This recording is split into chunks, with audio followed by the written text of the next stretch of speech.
너무 당황했어요. 왜냐하면 저라는 존재를 어떻게 아셨을까도 놀랬고, 내가 이런 내용을 다루어야 될 만한 이제 나이가 됐나 보다. 그게 사실 더 깜짝 놀랐던 것 같아요. 저는 감사했어요. 왜냐하면 너무 정신없이 살았던 시간들이었는데 저도 모르게 또 그 시간들을 좀 약간 정리하는 시간이 돼서 저한테는 소중했던 시간이었던 것 같습니다. 요즘 코로나 블루 때문에 너무 어두울 수도 있고 또 한편으로는 조그만 일에도 되게 민감하신 게 요즘 절로 느껴지거든요. 그래서 사실은 그런 상황일 때 조금 더 이렇게 차분해지고 그리고 주변에 우리가 정말 좀 따뜻한 세상이구나를 조금 더 느끼고 갈 수 있는 시간이면 좋겠습니다. 저는 생사가 오고 가는 위기 환자와 가족에게 저를 소개하는 일을 하고 있습니다. 상대방이 저를 궁금해하지 않을 때에도 혹은 저에게 화를 내거나 냉대를 할 때에도 저는 조심스레 다가가 말을 건네는데요. 특별한 것은 저는 제 이름을 먼저 소개하지 않아요. 상대방이 어떤 심정인지 저는 알고 있거든요. 현재 상황에 대해 공감을 하고 위로의 말을 건네게 됩니다. 그런 다음에 제 소개를 합니다. 어느 분 보호자 되시냐라고 확인을 한 뒤에 제가 하는 일을 말씀드려요. 저는 매 순간 각기 다른 슬픔을 마주하는 일을 하고 있습니다. 그렇기 때문에 어떤 슬픔에도 저는 의연하게 대처해야 하는 일을 하는데요. 아무런 말을 하지 않고 하염없이 눈물을 흘리시는 분에게는 마음껏 우실 수 있는 시간과 침묵의 위로를 건네드리고요. 또 부정하고 싶은 현실에 여러 차례 묻고 또 물으시는 분들에게는 다시 상황에 맞춰 설명을 해드려요. 슬픔을 상쇄할 수만 있다면 그 어떤 방법으로도 총동원할 수 있습니다. 그게 제 일이니까요. 개인적으로 저는 사람들 앞에 나서지 않고 익숙한 사람들과의 만남만을 좋아하는 스타일이었는데 이 일을 시작하면서 조금씩 바뀌어 가려고 노력했던 것 같아요. 그 덕분에 시간이 갈수록 어떤 분위기에도 잘 융화가 되는 편이었던 것 같습니다.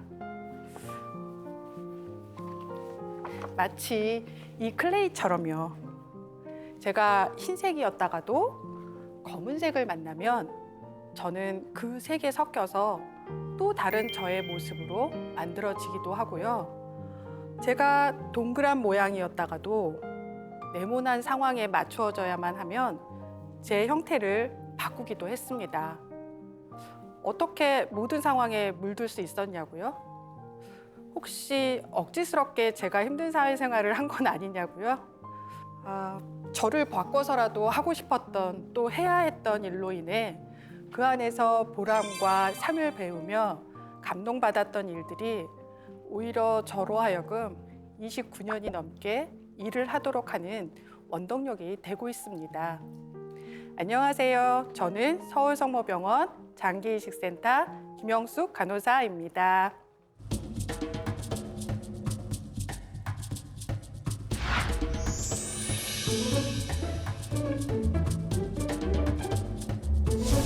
저는 간호사로서 일을 30년 가까이 해오고 있습니다. 어떤 간호파터든 쉬운 일은 없는데요. 저는 공교롭게도 특수 파트에서만 일을 했어요. 집중 치료를 필요로 하는 환자 간호는 긴장도가 크지만 그 보람도 큽니다. 학생 실습증 경험해보고 자원에서 간 내과 중환자실에서 8년 정도 일을 했고 그 다음에는 인공신장실에서 4년 정도 일을 했어요. 그런데 저에게 또 다른 일이 주어졌어요. 그 일이 바로 장기이식 코디네이터였습니다.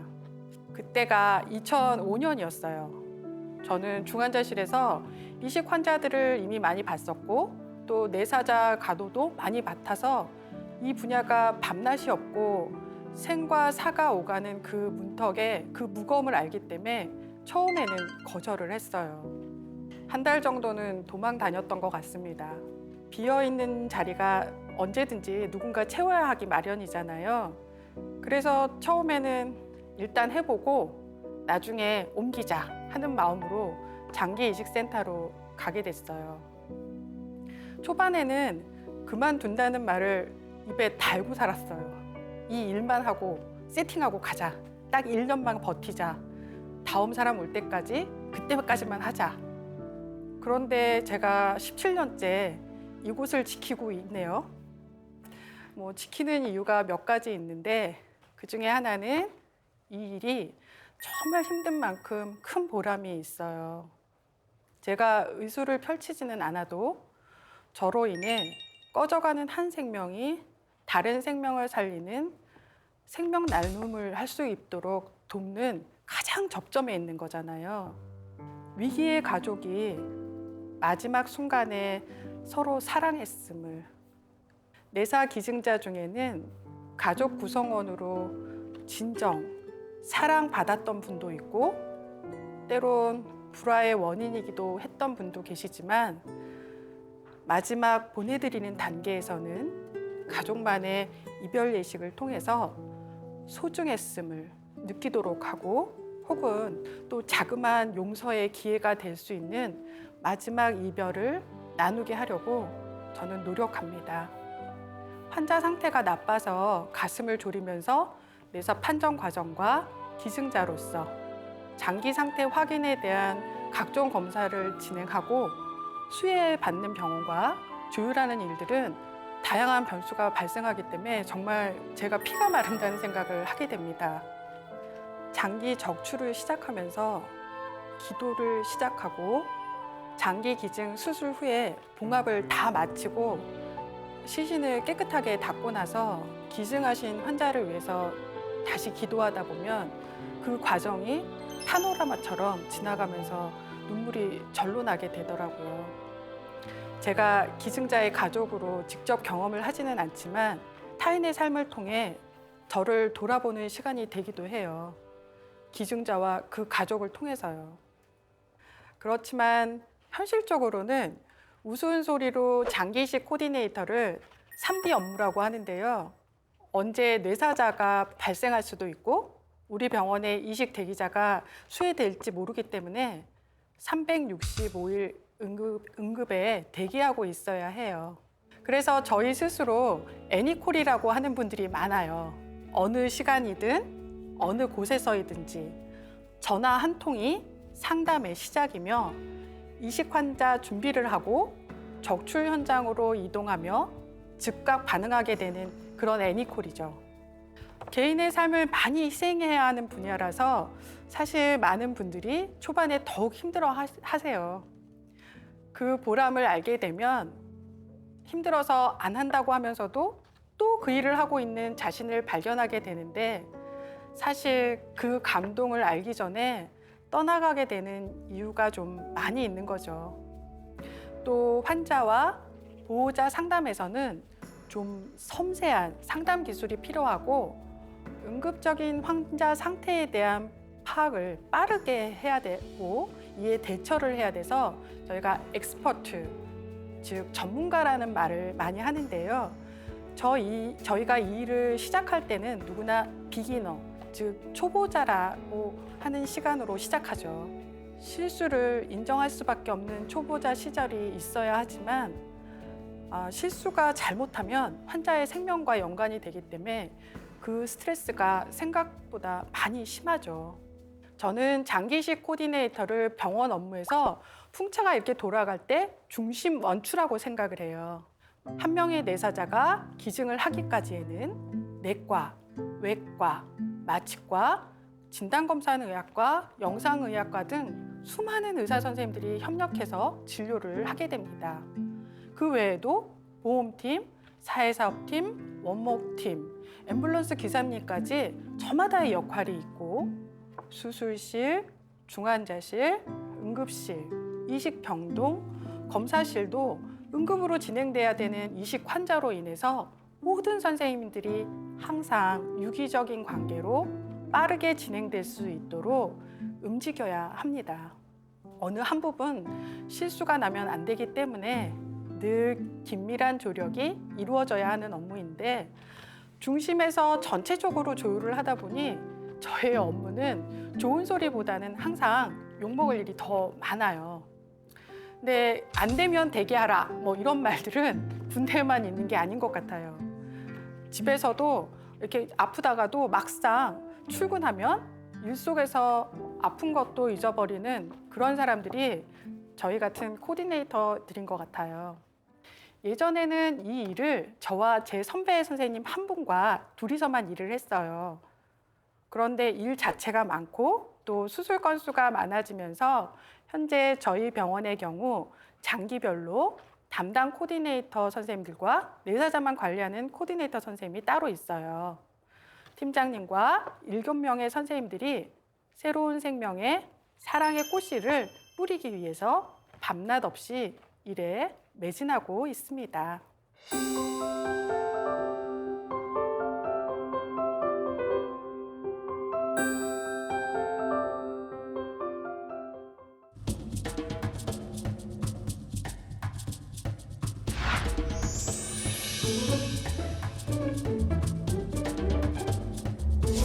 장기 기증과 이식은 일정한 절차를 거쳐야만 이루어질 수 있습니다.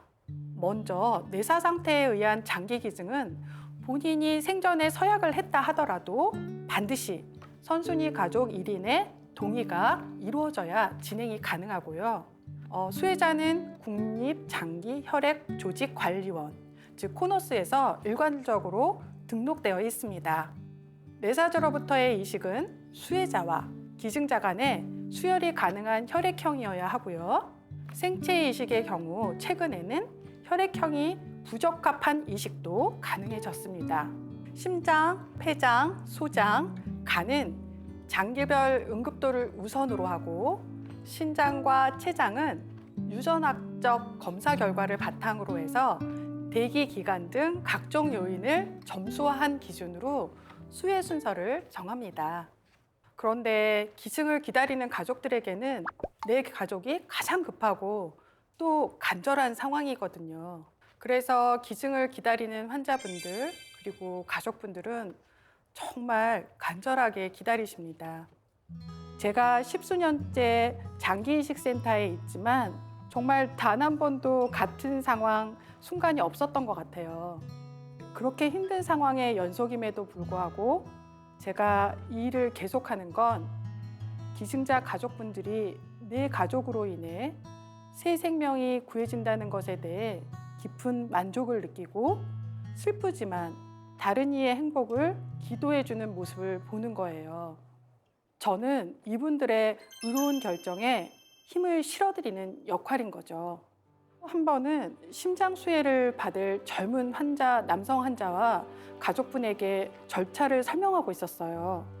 오랜 투병과 막연한 기다림 끝에 이식을 밟게 될 상황이라 저는 너무 기뻐하실 줄만 알았거든요. 그런데 어머님이 갑자기 펑펑 우시는 거예요. 저는 제가 설명을 뭘 잘못한 줄 알고 당황하고 있었는데 어머님이 그러시더라고요. 오늘 우리 아들 살리려고 다른 귀한 집 아들이 죽는다고 생각하니까 가슴이 너무 아프다고요. 그 순간 제 가슴에 뜨겁고 뭉클하고 그 무엇인가가 느껴지면서 그 기증자분이 참 행복한 분이라는 생각이 들었습니다. 기증자를 위해서 울어주시고 그런 분들은 미사라든지 예배를 드린다든지 49제와 같이 자신이 믿는 종교의 방식으로 감사를 표합니다. 기증자의 가족을 위해서도요.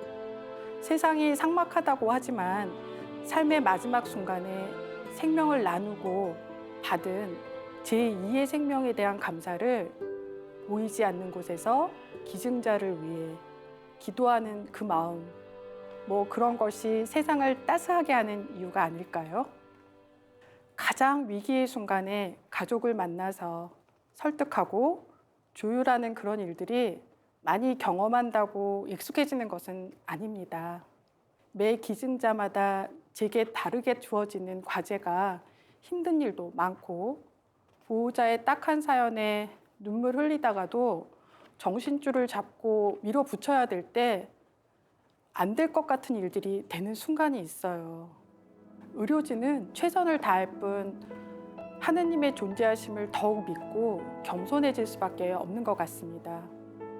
장기 기증을 할 수 있게 해주셔서, 이식을 받을 수 있게 해주셔서, 감사가 절로 나오는 그 순간은 경력을 가진 간호사인 저에게도 힘들지만 한편으로 제게 이 일을 할 수 있는 능력을 주심에 감사하는 순간이기도 합니다.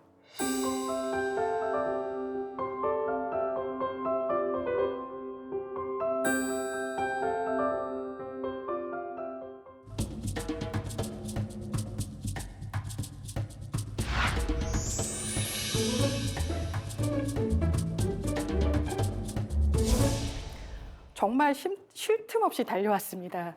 그러다가 저도 결혼을 하고 아들 하나를 낳았습니다. 일과 가정 두 가지 중에 아마도 저는 일 쪽을 더 크게 택한 것 같습니다. 간호 업무가 사실 가정을 돌보면서 하기에는 교대 근무 등이 있어서 애로사항이 많아요. 헌신적인 저희 친정엄마가 아들을 거의 다 키워주셨거든요. 그럼에도 불구하고 아들에게는 엄마라는 빈자리가 있었겠죠. 사실 큰 요구도 아니었습니다. 운동회에 엄마 올 수 있어? 뭐 놀이동산에 같이 가고 싶어. 이번 주말에는 엄마 집에 있을 수 있어? 정말 소소한 소원이었어요.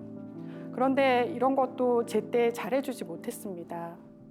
한 번은 아들이랑 오래전부터 약속한 소풍을 가기로 한 날이었어요. 요리 솜씨도 변변치 않은 엄마가 싼 도시락을 먹고 싶다고 해서 김밥을 싸고 있었는데 갑자기 전화벨이 울렸습니다. 저희 병원이 1순위로 간을 수혜할 수 있어서 내사자 상태를 확인하는 전화였어요. 하던 일을 다 멈추고 컴퓨터로 기증자 정보를 확인하고 있었는데 그때 그 환자분이 세발낙지를 먹다가 기도가 폐소돼서 뇌사 상태가 된 경우였어요. 이식팀 교수님하고 상의하고 수혜받을 환자 상태를 확인하고 각 부서에 조율할 일 등이 너무 많아서 전화를 하고 있다 보니 저희 아들이 얼굴이 경직된 채로 제 옆에 있었더라고요. 그때 저희 아들이 8살쯤이었나 아마 한글을 다 읽었을 때였거든요. 제 옆에 와서 글씨를 한참 읽더라고요. 그러더니 울음을 터뜨리는 거예요. 우는 아이를 달래고 있는데 아이가 그러더라고요. 아니, 왜 저 아저씨는 세발낙지를 꼭꼭 씹어 먹지 급하게 먹어서 나를 이렇게 슬프게 하냐고요. 너무 마음이 아팠어요. 우리 아들은 엄마랑 도시락 싸서 놀러 갈 마음에 한껏 들떠 있었는데 저는 또 도시락을 남긴 채 병원으로 돌아가야 했거든요. 생각해보면 아이가 자랄 때 아프면 엄마가 옆에서 지켜줘야 하는데 새벽콜이 오는데 감기로 고열이었던 아들을 찬바람에 들쳐업고 친정에 데려다주고 병원으로 오는데 눈물이 앞을 가리더라고요. 뭐 하는 짓인가 싶고 또 병원에 나오면 그것도 다 잠시 잊고 미친 듯하게 일하고 있는 거예요. 아이에게 저는 그저 같이 어디를 갔다가도 혼자 돌아가 버리는 알 수 없는 엄마였어요. 그런데 저도 제 아이에게 알려줘야겠더라고요. 엄마가 얼마나 의미 있는 일을 하고 있는지. 그리고 내가 참고 엄마를 배려해주는 덕분에 얼마나 기쁜 일이 생겨나는지를요. 가끔 제가 장기 이식과 관련된 특강을 진행할 때가 있는데 그럴 때 종종 저희 아이와 함께 동행했어요. 알아줬으면 그리고 또 알았으면 했어요. 우리 아이가 엄마가 왜 너와의 약속에서 내가 아닌 이를 택할 수밖에 없었는지, 엄마의 현재를 위해 유년 시절에 누릴 수 있는 행복을 내어준 아들과 가족들에게 이 자리를 빌어서 정말 감사하다고 꼭 전하고 싶습니다.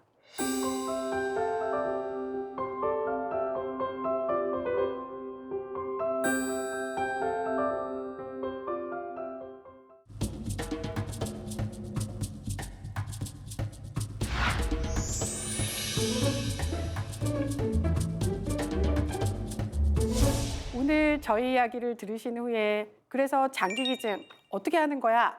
하는 분들이 있으실 것 같아요. 장기기증 희망 등록증을 만드는 것도 중요하지만 사실 그보다는 평상시에 가족들에게 장기기증을 할 수 있는 상황이 된다면 기증을 하고 싶다고 표현해 놓는 것이 더 중요합니다. 가족의 동의 없이는 기증이 될 수 없는 게 현재 우리나라의 제도거든요. 갑작스러운 상황이든 긴 투병이었던 가족 간의 이별은 정말 가슴 아픈 순간입니다. 기부나 기증을 해서 존경받으려고 하는 것이 아니고 사실 그 자체를 통해 기쁨을 얻게 되는 것은 바로 자신이라고 생각합니다. 장기 기증의 경우는 그 아프고 위기인 삶의 마지막 순간에 나눔을 실천하기에 기증자에 대한 존경의 마음으로 예우하는 것입니다. 다만 내사자의 경우 돌아가신 분에 대한 예우의 마음이 유가족들에게도 자부심으로 전달되어 나타날 수 있도록 그 마음을 조금 더 보태드리는 겁니다. 지금은 이별을 하지만 누군가의 생명으로 소중하게 살아갈 내 가족의 생명을 받은 수혜자를 비록 내가 알지 못하더라도 감사하고 또 받은 축복을 다른 사람에게 베풀어주는 감사의 릴레이 같아요.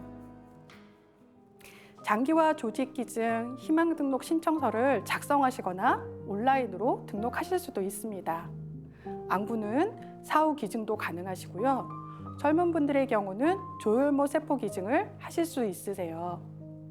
의과대학으로 시신기증을 신청하셔서 의대생들의 교육을 돕거나 의학 연구 등에 이바지하실 수도 있습니다.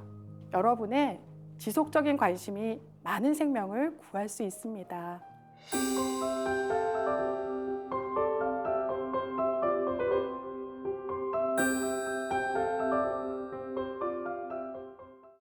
무엇이 저를 여기로 이끌어서 이렇게 해내고 있는 건가 하는 생각을 해봤습니다. 환타라고 해서 제 근무 때마다 환자 상태가 위급하고 중증 환자가 많고 일복이 많아서 남들 안 하는 일을 경험했던 간호사로서의 초반의 그 힘듦이 지금 와서 보니 무슨 일이든 하면 되겠지 하게 되고 또 실제로 이 일을 통해서 저도 모르는 저의 능력치를 끌어냅니다. 많은 환자분들을 간호했던 저의 경험이 있었기 때문에 매번 마주하는 변수의 연속을 이겨내고 또 버텨냈던 게 아닌가 싶습니다. 힘든 만큼 더 크게 오는 보람과 감동이 저를 이곳에 머무르게 했습니다. 누구에게나 삶의 십자가가 있더라고요. 왜 나에게 이런 일이?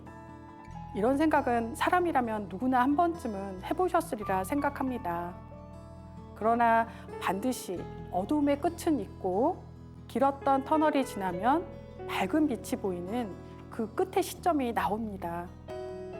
장기 기증을 통한 생명 나눔도 소중하고 힘들고 포기하고 싶은 투병 생활을 이겨내고 축복으로 제2의 삶을 선물 받은 수혜자분들이 감사하면서 두 명의 몫으로 사는 모습도 소중하고 힘든 속에서도 자신의 십자가를 향해 포기하지 않고 나아갈 때 나와 함께 걸어가신 예수님의 발자국을 보게 될 수 있다고 감히 말하고 싶습니다. 나보다 나를 더 사랑하시는 그분의 뜻을요.